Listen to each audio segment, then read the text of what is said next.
wonderful rainbow.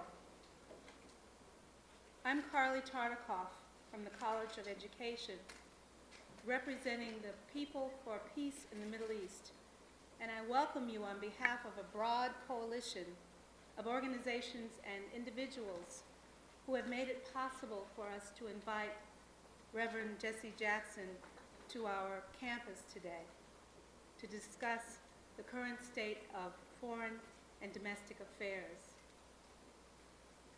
I would like to make some special thanks to some of these folks who made this event possible. First, I'd like to thank Tim Sylvester, and Tim, I'd like you to stand.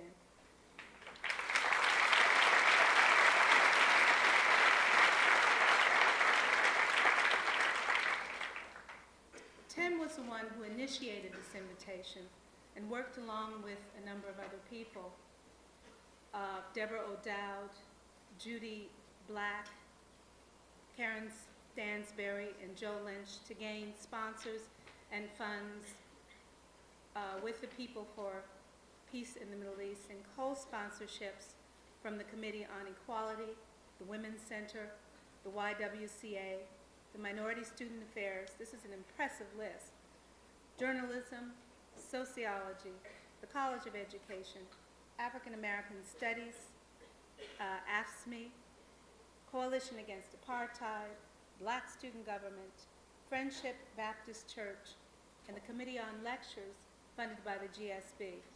I'd also like to thank all those individuals who made contributions and gave support. There are many special and talented leaders who are part of the Ames ISU community, and one stands out. His name is Michael Bolden, and he's president of the Black Student Government. And Michael will introduce our speaker.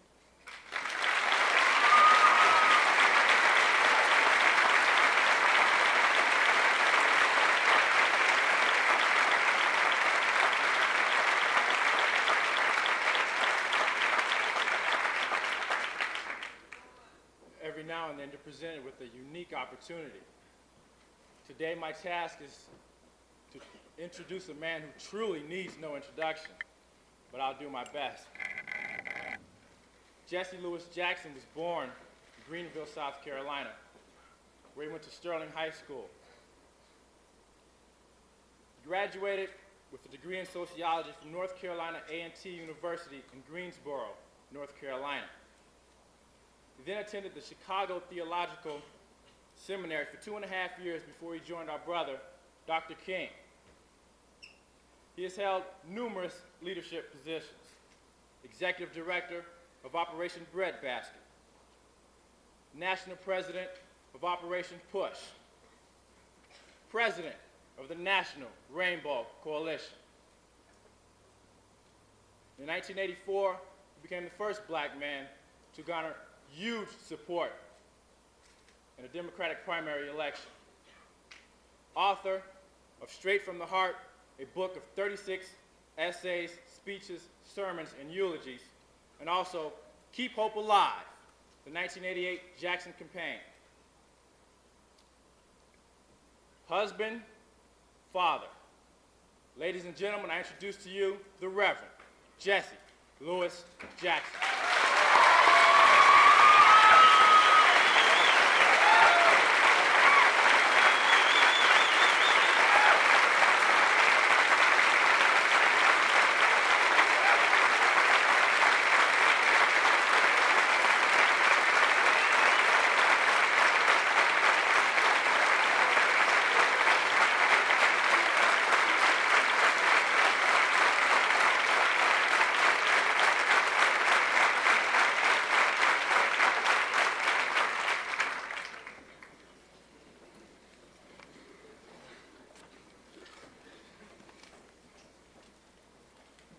Let me express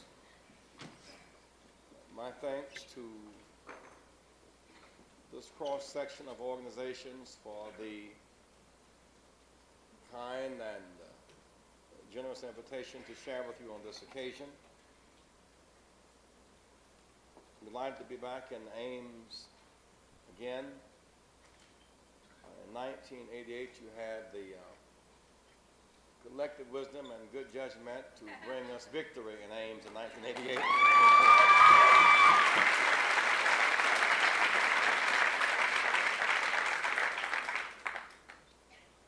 This is a very critical moment in the history of our nation and of our world. And before I make my basic statements, because we who sit here must be relevant citizens to make a difference. And all too often, young America has great desire and ambitions for change and the great ability to make change happen, but somewhere between indifference and insensitivity, abandon the power, the ballot, which we struggle so hard to attain, and for which so many young lives, precious lives, were lost. Lest we forget, as we celebrate the release of Nelson Mandela from jail in South Africa, Nelson Mandela is out of jail, but he is not free. He is not free because he cannot register and vote and engage in the process of self-determination. And those of you who are here, eligible to register but not registered, in a real sense, you abandon him. And you throw rocks at the tombstones of those who made the right to vote possible.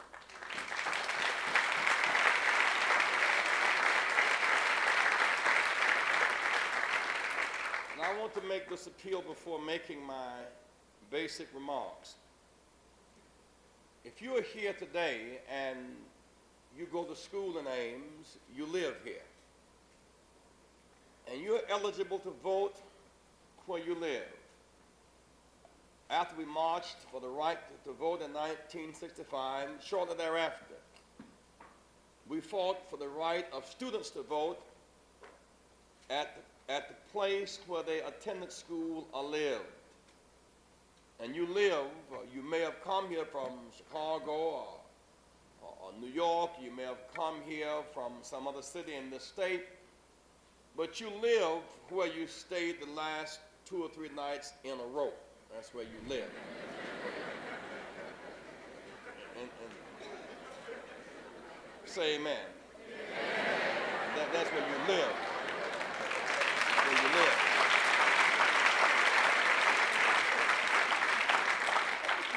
And so before I go any further, I want you to be fair with me, because every high school senior, 3.5 million high school seniors, should come across the stage in May or June with a diploma in one hand symbolizing knowledge and wisdom, and the voter card in the other hand symbolizing power and responsibility.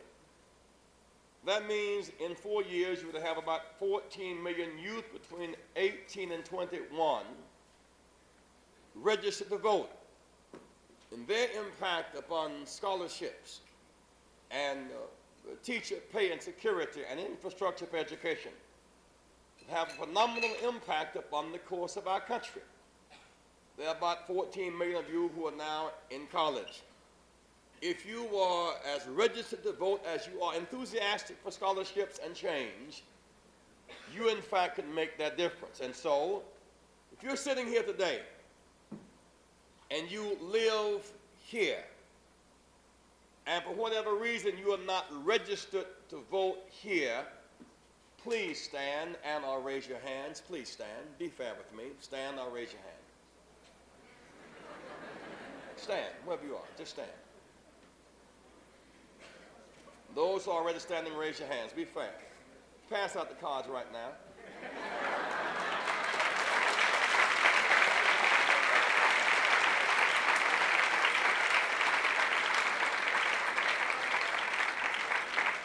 Raise your hands. Although those of you who are sitting, stand. Be honest and stand. If you are not registered in Ames, do stand. You can register to vote right now. Do stand. If you are not registered, you are those students. If you are registered, you are my distinguished constituent. And so if you want to be a distinguished constituent, then register. Those of you who are standing around the wall, be fair and honest. You could not be registered because it did not occur to you that you are that significant, but you are. Or you just moved here and you're still voting back home. Well, vote back home when you go back home. Vote where you live. You know you're not going back to Chicago or St. Louis just to vote. You should vote where you live. Take your time. But don't vote for yourself. Vote for Mandela. Vote for those who have been killed and now don't have the right to vote. Just vote because it makes good sense. Vote because you want to send the White House a message. Vote. Vote because you want better scholarship aid. Vote. Raise your hands if you want it. Raise your hands. And when we finish today, I want you to bring those cards up here. Sign. You are a fully registered vote and citizen. Now give yourselves a big hand.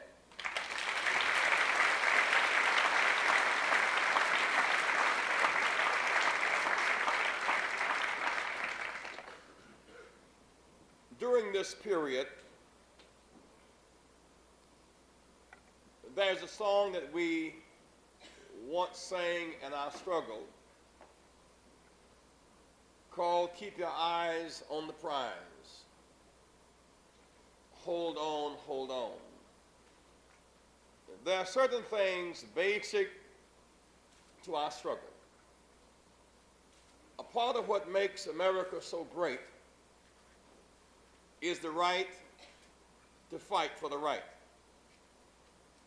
We have the ability to empower the common people by registering voters and by organizing workers. Around this country, we must register voters, organize workers, and set forth an agenda for economic security and for peace in our world. Students, at your best, you help determine the course and set the pace for the country. In 1955, Rosa Parks refused to go to the back of the bus. She would no longer bow to the laws of apartheid. Most adults have adjusted to that system. Dr. Martin Luther King Jr., a 26-year-old student, went to her rescue and cried out, "Better that you walk in dignity than ride in shame." And thus that generation began to act, and they made America better. In 1964, students at North Carolina State A&T University sat down to get hamburgers. They got handcuffs. They went to jail. They would not surrender their dignity. And they prevailed. Even though they were abused, it simply proves that if a matter is morally right, it will eventually be politically right. If it's morally wrong, it cannot be politically right. And so they went to jail that America might be freed. In 1963, Swerna Goodman and Trainer, two Jews and a black, were bulldozed to death with their eyes wide open. Young America making America better. 4 students were blown up in a church in Birmingham, Alabama. Jimmy Lee Jackson, 15-year-old African-American youth, shot in the back and killed in cold blood in Marion County, Alabama. Reverend James Reed, white minister from Boston, beaten to death. Valerie Louise, a white woman, young woman from Detroit, called nigger lover and brains blown out at point blank range along Highway 80 in Alabama. Young America came alive. The result is we achieved the 1964 Public Accommodations Bill and ended legal apartheid in this country, following up the 1954 Supreme Court decision. In 1965, we kept marching. And pretty soon the walls came down, and thus those who had been locked out historically, even by the founding framers of our Constitution, had earned the right to vote. But we didn't stop marching until 18-year-olds had the right to vote. And thus, if you're sitting here today and you're 18 or older, or be 18 by November of this year, you have the power to elect council people and legislators and judges and congresspeople and governors and senators and presidents. You have a certain power as a result of young America becoming alive. What makes us relevant? Well, it is not the fashion of our day. It's the issues of our day that determine our life options. And thus, here we sit today in the post-war phase, or phase one of a war that impacts upon the whole world. There are several things that you must know about that war in the Middle East. One, it is not over. It has changed phases from phase one, which was high-tech, high-intensity, short-term war, and our troops won that phase. It's moving now to the second phase, which is low-intensity, long-term presence. We know that the troops won phase one. We do not know the outcome of phase two, because phase two is a long-term, low-intensity war, and the war will be alive to us as long as our troops are there, and they will be there for a long time. We do not know the cost of this phase of the war. We do not know the duration of this phase of the war. We do not know the danger of this phase of the war. We do know that our troops won phase one. We do not know whether or not our policy has won stability and peace. For example, after all of the killing and the carnage, we do know that Saddam Hussein is still in power in Iraq. We do know that thousands of people have been killed. We know the administration now has mixed emotions about whether or not it should allow him to continue in power or to live. On the one hand, we want Saddam Hussein removed because his presence suggests that the war was not complete, and thus becomes a symbol of humiliation and incompleteness. On the other hand, there is reticence to remove him because we do not know what Saddam Jr. will look like or who will replace him. We do know that our troops have liberated Kuwait, but our troops must remain there to sustain the new order in Kuwait.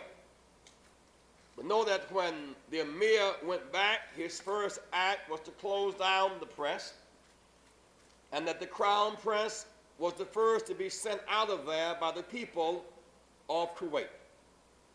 We do know that as we in fact support the rebels of the Shiites in Iraq, that strengthens Iran's hand in terms of Iran and Shiites in Iraq. And the Shiites in Iran and Shiites in Iraq, given their religious kinship, in fact, occupy Iran and Iraq together, that is a new power equation in the Middle East. We do know that Syria agreed to not join Saddam Hussein upon our forgiving their debt and recognizing them. They did not agree to stop taking arms from North Korea and from China. And they share contiguous borders with Israel with a military arsenal at least as formidable as was the arsenal of Saddam Hussein. We do know that Mr. Baker did go to the Middle East on a kind of victory lap when the war was over, only to be rebuffed by Israel in terms of a land for peace deal. And thus, the Israelis and Palestinians remain in a kind of deadlock.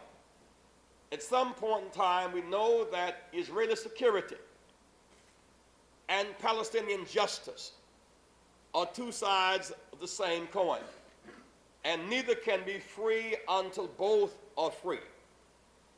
And the burden is upon us to do for Israel and the Palestinians what neither can do for the other. Offer them mutual security for mutual recognition, and land for peace, and coexistence over co-annihilation. And thus, when one sums up the first phase, one clearly sees that phase one of the war has been won militarily, but our objective of peace and stability has not been achieved. If indeed we now have left 10,000 troops in Panama, for if they leave, the regime we put up at midnight will also be toppled. We'll have to leave thousands more in the Persian Gulf for a much longer period of time. There is the tendency now, given the news coverage of that war and the anxiety about that war, to make the remainder of American life and national politics a referendum on how we handle the containment of Saddam Hussein and that piece of real estate in the world. We cannot go forward completely obsessed with and bound by regional politics in the Middle East. After all, there are 4 billion people on earth. 1/2 of them are Chinese, 1 billion people. There 1/8 of the human race is African, 1/4 Nigerian. There are 22 nations in the Middle East. There are 700 million people in India, 200 million more than America and the Soviet Union, North America and the Soviet Union combined. We are a great nation, a blessed nation. We are 1/3 of our hemisphere. We are a minority in this hemisphere. Most of our neighbors in South, Central, and Latin America, who constitute 2/3, speak Spanish and Portuguese in the main.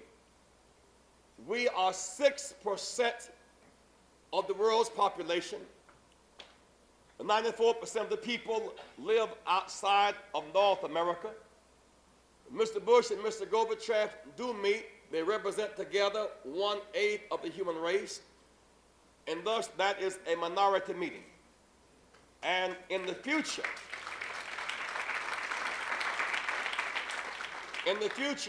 the 7/8 of the world will not be outside of the New World Order, but they represent a true world order seeking a just world order. Most people in the world, therefore, are yellow, are brown, are black, non-Christian, poor, female, young, and do not speak English. We must relate to that true world order.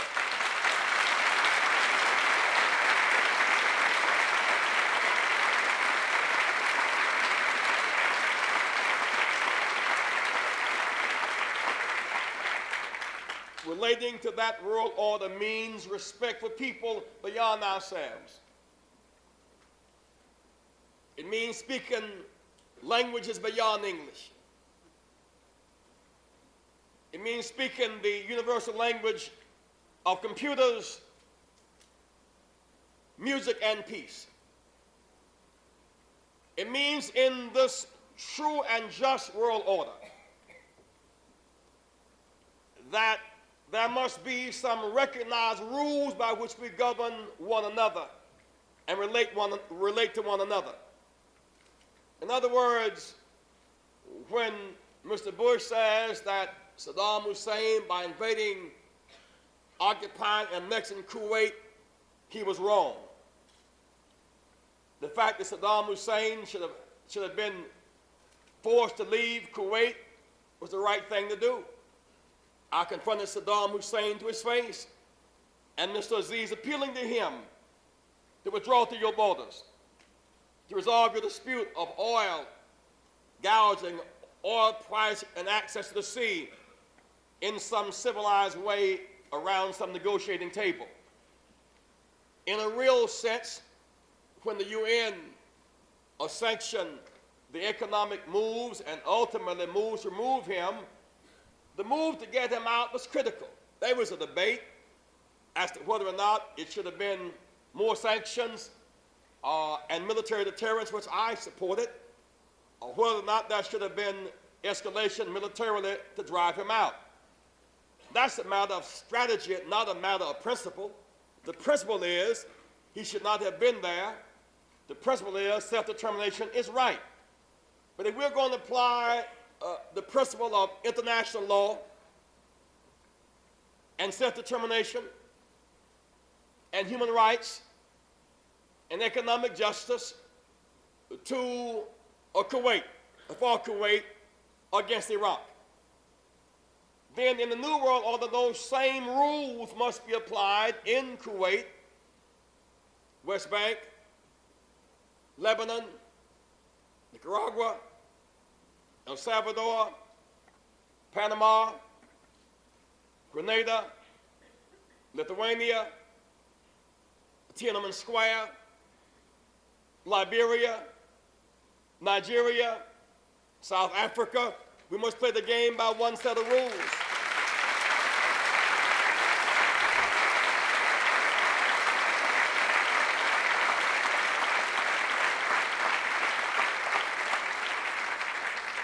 If honoring UN resolutions applies anywhere, if honoring the principles of international law, self-determination, human rights, and economic justice apply anywhere, they must apply everywhere in the New World Order.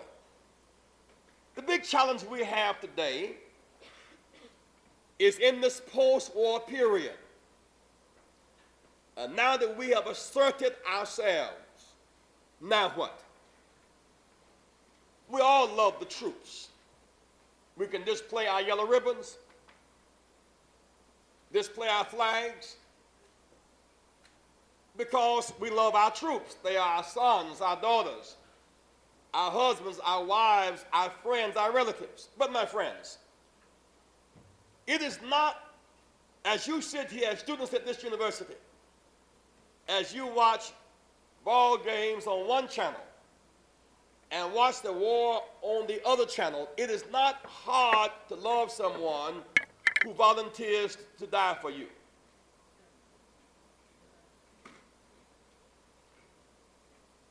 Those who could go to Iowa State or Kansas or Harvard or Yale did go.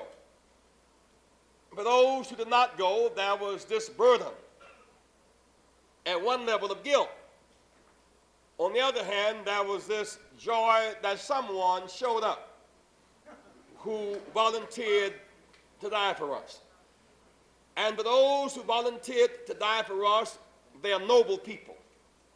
And they deserve honor. And they deserve respect. And they deserve celebration. And they deserve substance, not just symbolism. In other words, when the when the troops have returned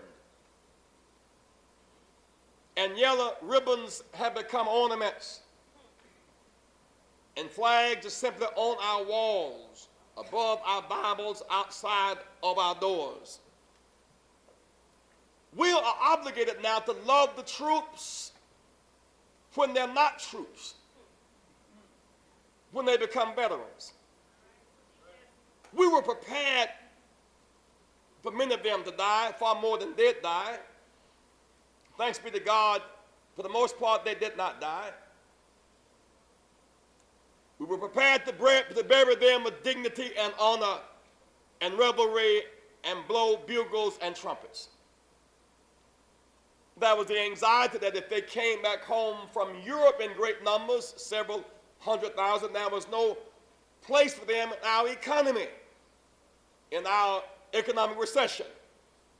And then when they shifted from Europe to the Middle East, there was the assumption that they would die in great numbers, however painful that was, but we would be assured that they would be buried with honor and respect, and we would play bugles and trumpets and taps. But now that they're coming home, we can put the bugles up and blow saxophones, because it's the joy of return and not the agony of burial. Now, how shall we love our troops?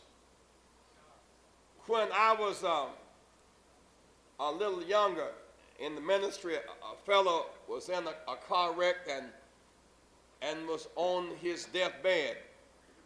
And there was this pain he had of dying, losing blood. Doctor gave up on him.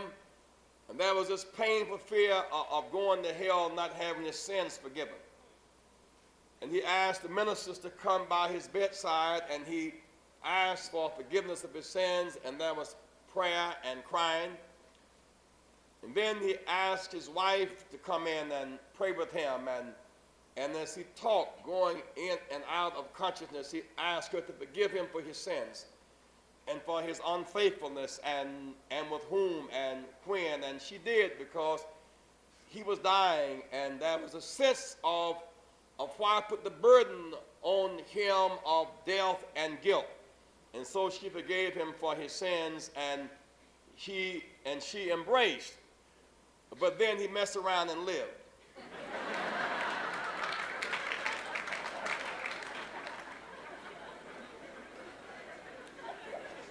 At which time they divorced.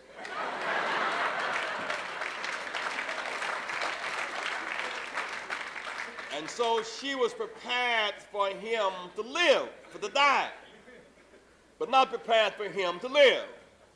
I say to you now, the challenge is in America today, how shall we love the troops when they're no longer troops? Number one, every troop and every troop's family should have the same health insurance plan that the Congress has.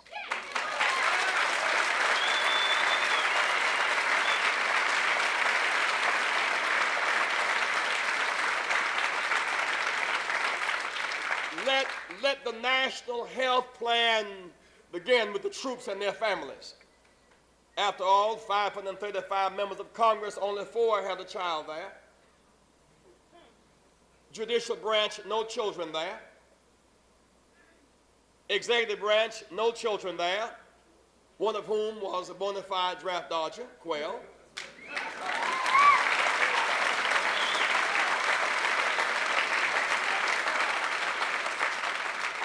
The top 500 CEOs of Fortune 500 companies, according to Ross Perot, none had a child there.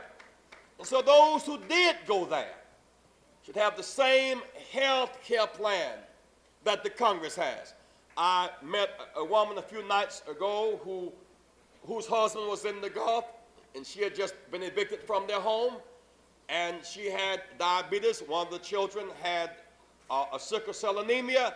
I say that the troops deserve the same health care plan that the Congress has. Secondly, all of their homes should be protected, not just payments delayed. Many of the reserves, husband and wife went, and they had tremendous dips in income. But not only should their homes be protected, those who are not married should have first-time mortgages, long-term, low-interest loans for their first house. But then don't stop there. If we could mobilize the nations of the world to engage in stopping Saddam Hussein, we can now mobilize the college presidents of our country and the Secretary of Education and guarantee the child of every troop a college education.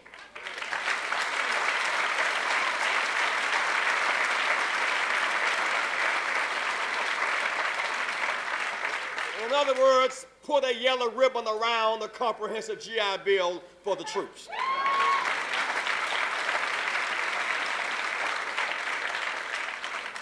Who is going to pay for it? Number one, those who sent them there must pay for it. Number two, those oil companies that had windfall profits must help pay for it.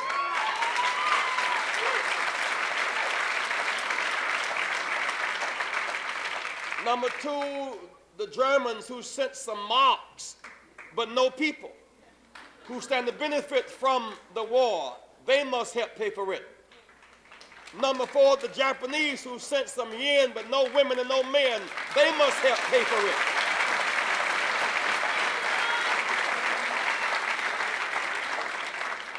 In other words, while we are grateful for the work of the Patriot missiles, the patriots themselves must be protected when they come back home. Because you know, and I know that when the parade is over, and these lights cover another subject, those who went there, they must have access to this university and universities around this country. Secondly, if we love the troops, put a yellow ribbon around the 1991 Civil Rights Bill.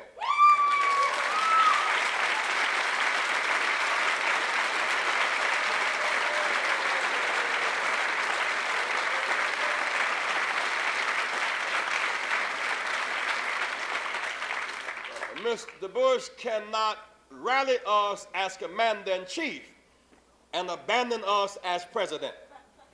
How can Mr. Bush propose a civil rights bill that would allow an employer to require a woman to sign a document that she will not sue for sex discrimination?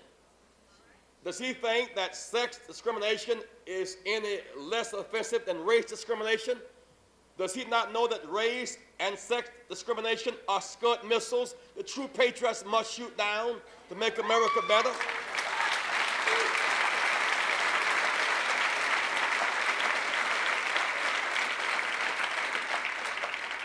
How can the president look at a woman who has flown combat missions, who's watched her sister shot down in battle? How can they look at a woman who has been a prisoner of war? How can they look at women who dug holes in the desert sands, who carried rifles on their shoulders just as men did? How can they look at women who left their babies home with grandparents and relatives and neighbors, and look at that woman in the face and deny that woman an equal rights amendment or comparable worth of parental leave in 1991?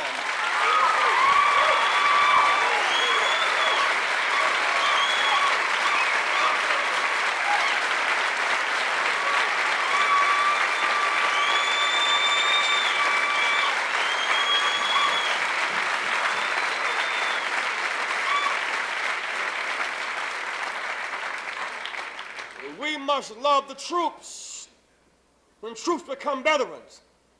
And those bills should apply to troops from the Persian Gulf, Panama, Grenada, and Vietnam as well. Ostensibly, we are there to fight for self-determination. And Kuwaitis deserve self-determination. People around the world deserve the right of self-determination. Yet I stand before you today as U.S. Senator from Washington, D.C., without the right to vote. More citizens live in Washington than there are Kuwaitis on earth. And yet we do not have the right to vote. More people live in Washington than Vermont, Delaware, North Dakota, Wyoming, and Alaska. Those 5 states have 10 U.S. senators. We pay more taxes than 10 states. We pay more taxes per capita than 49 states. Somewhere I read taxation without representation is tyranny. We have more youth from Washington, D.C. today in the Persian Gulf than 20 states. Those 20 states have 40 U.S. senators. We deserve the right to vote. Mr. Bush won't say that for Puerto Rico. A, they have not asked for it. And B, they do not pay federal taxes. And we do. We must submit our budget to the entire U.S. Congress. It rules us arbitrarily and subjects us to the pain of occupation. We're talking about the non-federal parts of Washington becoming a state. The federal enclave would remain the U.S. Capitol, but the people deserve the right of representation. Someone said, well, but you can vote and elect your own mayor and your own council. Well, in Soweto, South Africa, they have an election for their own mayor and their own council and their own police chief. But they cannot vote in Pretoria. And that's why ANC and Mandela reject the election, because they cannot vote on policy. In our own nation's capital, we can elect the mayor and the council and distribute some funds, but cannot vote in our nation's capital. If it is distasteful and repugnant in South Africa and Pretoria, it is also repugnant and distasteful in the cradle of democracy, our own nation's capital. I urge your support as we petition our country for the right to vote in our national legislature.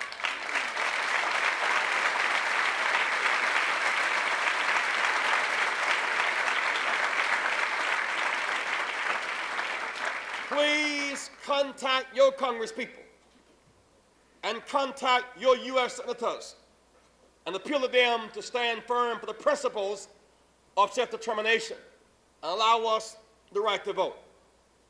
You see, when the ceasefire was announced, that we had bombed Iraq into submission, the headline the next day read, "Now rebuild Kuwait," which was the correct thing to do.